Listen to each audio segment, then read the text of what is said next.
women, our sweethearts, sisters, mothers, daughters. Let's give in at last and admit that we're really proud of you, you strange, wonderful, incalculable creatures. The world you're helping to shape is going to be a better world because you're helping to shape it. Pray silence, gentlemen. I give you a toast. The gentle sex.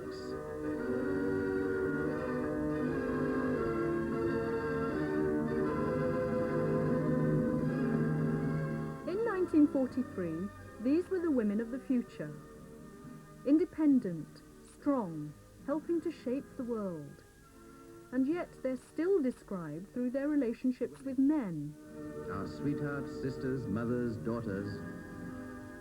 It's almost as if they belong to some alien race. You strange, wonderful, incalculable creatures. The world you're Why helping should to women have been seen in this way? Simone de Beauvoir attempted to answer this question in her book The Second Sex, first published in 1949. Her argument was that masculinity represented the social norm. She is defined and differentiated with reference to man and not he with reference to her. She is the incidental, the inessential, as opposed to the essential. He is the subject, he is the absolute, she is the other. One is not born, but rather becomes a woman. For de Beauvoir, masculinity and femininity were not just expressions of biological difference. They were socially constructed concepts operating from the moment of birth. But de Beauvoir was writing in the 1940s. How far have things changed? Oh, she's lovely. Shame you didn't have a boy. Oh, well, better luck next time. Oh, but she's gorgeous. What about John? Does he mind? Well, I think he would have liked a boy. Ah, he wanted a boy. Of course he did. Ah, but she's... But isn't he big, Sue? Great tough chap. Oh, he's heaven. Spitting image of you, Ian. The idea of a masculine norm is treated humorously in this 1980s cartoon. But the cartoonist is able to do this because the notion persists. Things are slow to change. Honestly, I didn't mind what I had as long as it was healthy. I'm thrilled with her. Of course you are. Oh, yes. Girls are just as nice. Oh, no, we wouldn't swap you now, would we, my precious? Nicer to have a boy first, though, isn't it? Oh, but she's lovely. Here's a special birthday greeting to tell you of our joy. You're every bit as wanted, dear, as if you'd been a boy. We mustn't make distinctions now. Girls are just as good and true. You march alongside boys through life and fight the battles, too. Your role is just as vital in love and peace and war. Though boys are officers in life's guards, and girls the catering corps. Our cameraman called in at a Royal Naval School where the Wrens are receiving a 9-week course in cookery. In ideal hygienic conditions, they're taught clean and economic cooking under a chef with 25 years civilian experience. When this 1941 Wren's recruitment film was made, women had a vital wartime role to play. But it was a supporting role, and it was defined by men. The Wrens need recruits for cooking. Judging by the look of the food lying around, there's going to be a rush of applications. It looks positively luscious. It's a job worth doing. Join the Wrens and cook for the Navy. Perhaps one of the reasons these ideas are hard to shift is that they've been with us so long. In this programme, we're going to look at how some representations of gender have evolved.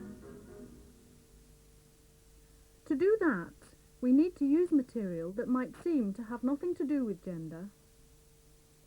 In the earlier programme, English Who's English, Graham Martin presented images of Englishness.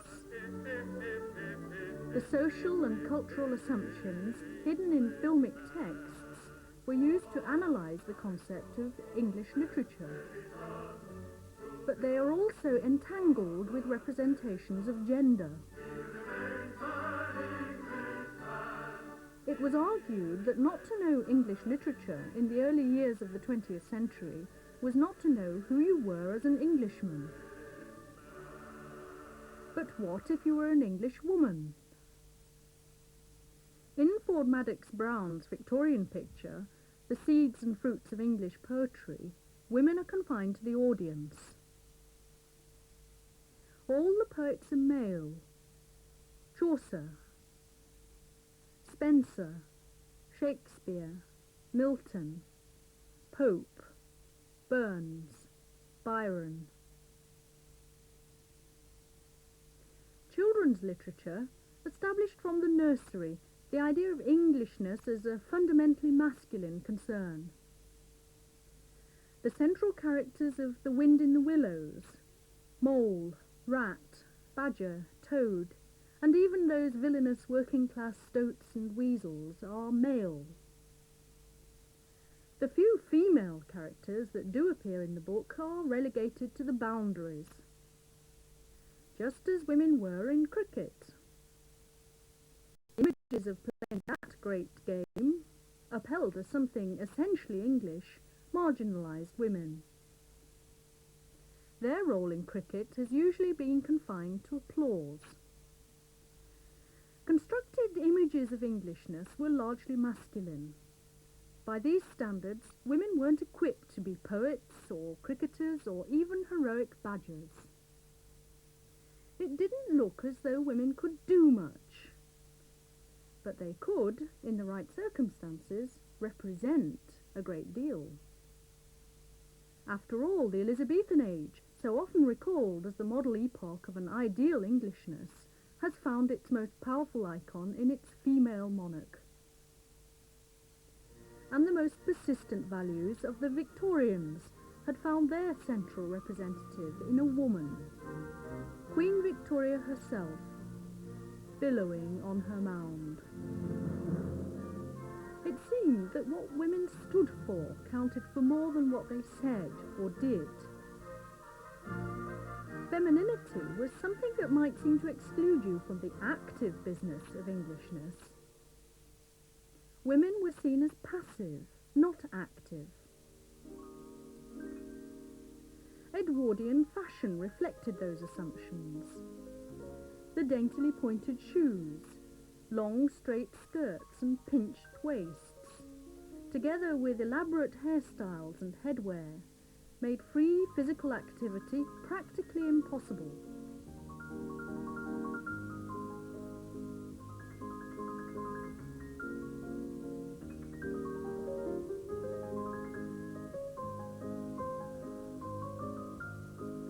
Idealized fashion plates emphasized hips and busts in these elaborate ball gowns, distorting female characteristics. This kind of presentation could be seen as part of the need to attract a male partner.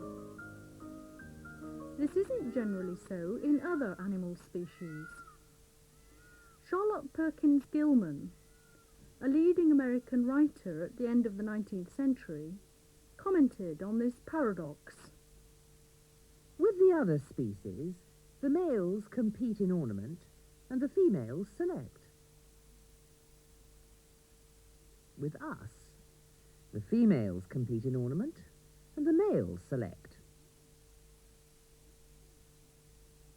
Selection in human society is not simply a matter of sexual preference.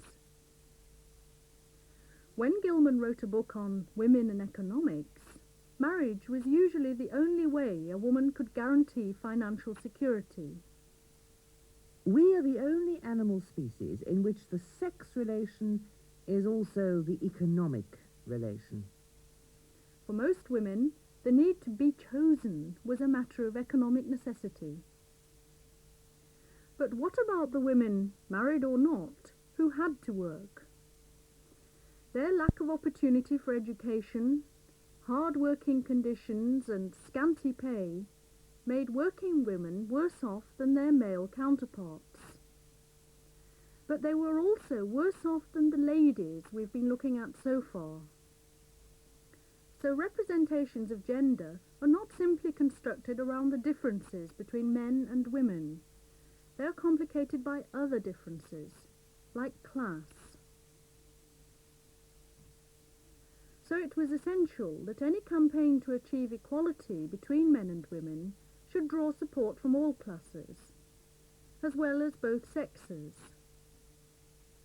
The suffrage movement defined the struggle for equality in political terms. Votes for women.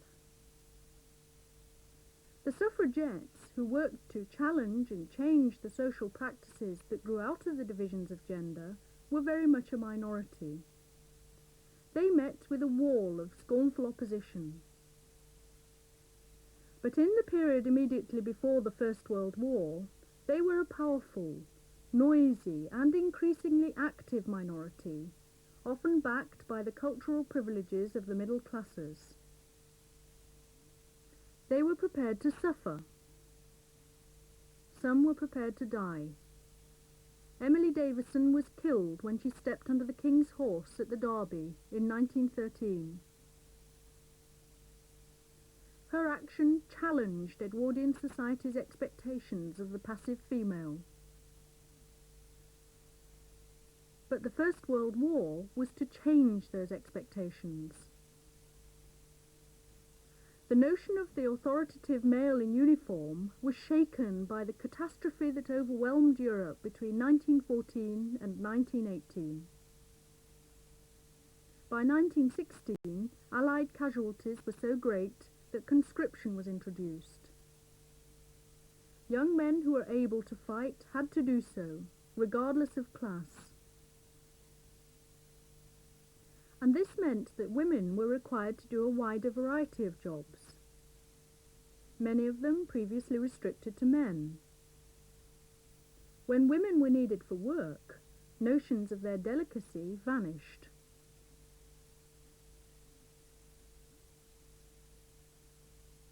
When the war ended, women like these were expected to go back into the home as men reasserted their dominance in industry.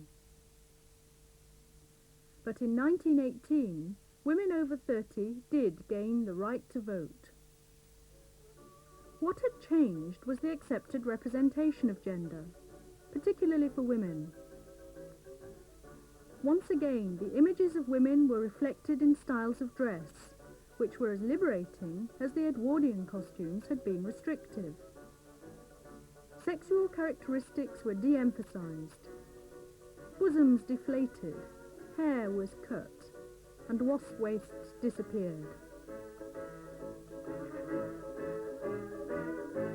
In 1928, the vote was granted to women over 21, giving all women voting rights equal to men. And following the outbreak of World War II, equality extended as far as young unmarried women being called upon to serve the nation. War once again offered new experience, and many were optimistic about the future.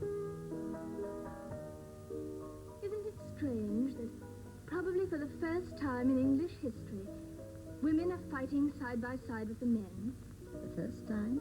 Aye, I can't quite see my mother driving a lorry in a tin hat. Of course, you know this is going to make a tremendous difference to the status of women after the war's over. I'm sure it will, my dear. Despite Anne's hopes for the future, greater wartime opportunities didn't necessarily mean liberation. Once again, it was a man's world that women entered, and they couldn't leave behind their association with domestic affairs. Wives took their husband's place. Sweethearts worked and waited, from armchair to auto truck, from babies to barrows, from crochet to crossing keeping, from dusters to driving. Throughout the whole of the company's system, they came and carried on the good work.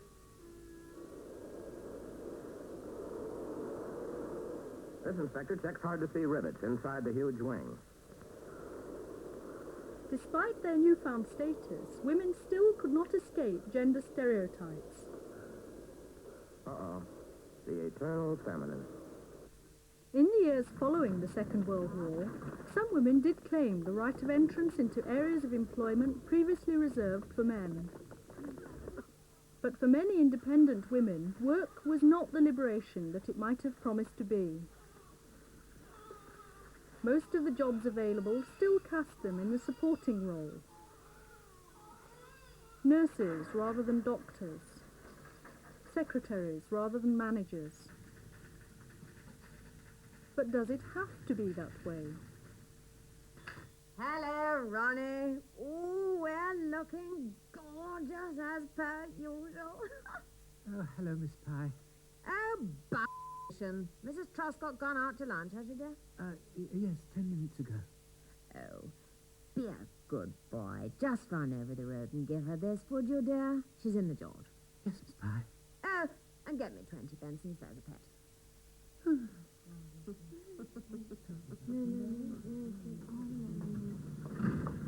In you come, dear. Only room for a little un.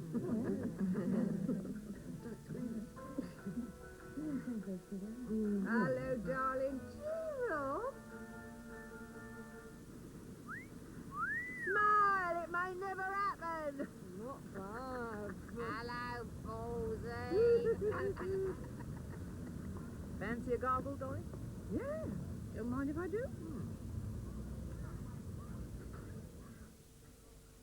Oh, make way for the little gentleman, Denise. Oh, sorry, dear. Pint of 4-star, please, Rocky. Mrs. Truscott, Miss Pye said to give you this. Oh, the sales figures. Oh, Ronnie, you angel. Oh, this nice gentleman work for you, Erica. Wouldn't kick that out of bed, would you, Mandy? Oh, I don't know. Hello, Lizzie. Oh, we're looking gorgeous as per usual. Go and get us 20 Bensons, would you, Pat? In the 1980s, women's cultural identity was still being formed in terms of the representations of gender. The idea that fashion is an important part of women's lives persists. It's still assumed that a woman's status is bound up in her ability to attract through her appearance. Hence, the much greater variety of images available to women than to men. Socially powerful men often assume a way of dressing that is unobtrusive to the point of invisibility. The only mark of individuality in these assembled politicians is the severely circumscribed one of the tie, against that all-important suit. So are socially powerful women obliged to adopt the same code to succeed in a masculine world. Or, if they choose to make their own statements, can they make this work to their advantage? In a changing world, representations become more complex. The old representations aren't replaced by others, but are added to.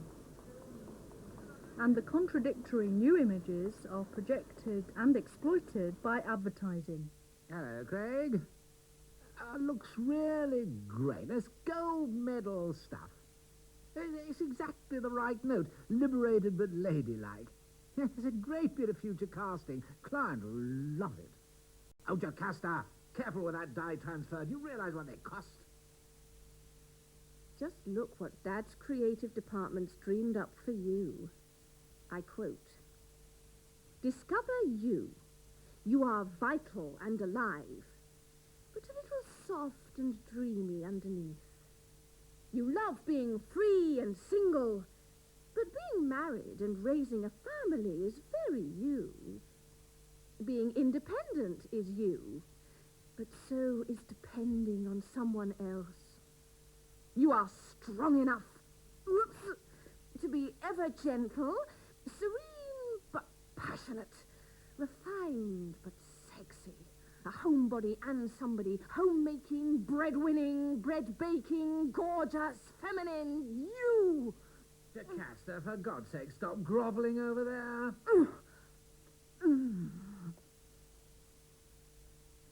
Whether you're a home-based mother or a high-powered executive, it's hard to conform to society's image of ideal femininity if you aren't size 10 and beautiful. This is true for men, too. You don't see many marketing images of successful men who happen to be pot-bellied and bald. But the pressure to aspire to a physical ideal remains stronger for women than it is for most men. This is Hagar's plight in Toni Morrison's American novel, Song of Solomon. For Hagar is black in a culture whose ideal is white. Her black lover has rejected her, choosing the prestige of silky-haired white women instead. In an illusory world of opulence and love, Hagar is promised what she cannot be given. The cosmetics department enfolded her in perfume, and she read hungrily the labels and the promise. Hagar breathed deeply the sweet air that hung over the glass counters. Like a smiling sleepwalker, she circled. Round and round the diamond-clear counters, covered with bottles, wafer-thin discs, round boxes, tubes, and files. Lipsticks in soft white hands darted out of their sheaths like the shiny red penises of puppies. Peachy powders and milky lotions were grouped in front of poster after cardboard poster of gorgeous, grinning faces. Faces in ecstasy. Faces somber with achieved seduction. Hagar believed she could spend her life there, among the cut glass, shimmering in peaches and cream, in satin, in opulence, in lux, in love. Gender can't be separated from other kinds of cultural difference. Femininity and masculinity are culturally constructed fictions which are defined by the pressures of economics, class, and race. These are the forces that underwrite the parts we all play. But we need to remember that most of the lines have been rewritten in the past, and it's up to us to rewrite them again. There is too much male white power at loose in the world. There is too much male white power at loose in the world. The smell of Pretoria, the breath of the Pentagon, the eye of the Kremlin. How can I trap it? How can I embalm it? How can I roll it up like a burial shroud and put it away? Or at least, how can I persuade it? How can I dissuade it? How can I dissipate it and spread it thin across my loaf, which of course would have to be eaten?